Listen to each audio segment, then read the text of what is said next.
Рахмат, урматтуу. Мен президенттин өкүлү айтып атат да, сүрдөп атат депчи. Эми бул сүрдөбөш үчүн Токтоев Мөмөтайлан чакырып береликпи, жанында отуруп массаж кылып отурсун. Эми ушул сүрдөгөндүкпү, мындай жөнөкөй эле суроо берип атат да, мынагу 9-беренеге жазып алыптыр да.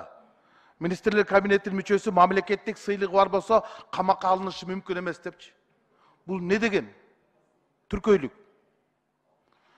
Министрлердин бардыгын жок дегенде почетный грамотасы бар да. Акылбек Жапаров Кыргыз Республикасынын экономикасы эмгек сіңірген. Алардын бирөөнү да камакка албай турган болсок. Ана кантип анан коррупция менен күрөшөсүңөр? Ана президенттин макулдугу менен гана жоопкерчиликке тартылат дейт. Биздин депутаттарды алып барып эле камап атасыңар го, эч кандай жоопкерчилик макулдугу жок эле. Биротоланда министрлер кабинетин кызыл китепке эле киргизип койбойкпу? Сейрек кездешүүчү жаныбарлардын жанына жазып койбойкпу? Сейрек кездешүүчү адамдар деп. Буларга кол тийгизгенге болбойт, сөз тийгизгенге болбойт. Булар акыркы экземплярлар деп. Ушундай да мыйзамдап келесиңерби? Айлам кетеди. Не деген министрлер бул? Коррупция болот, анда бүттүк сыйлык алып алат. Почетный грамота тоже мамлекеттик сыйлыктын катарынан кирет. Бирөөнү да камай албайсың министрлердин барын.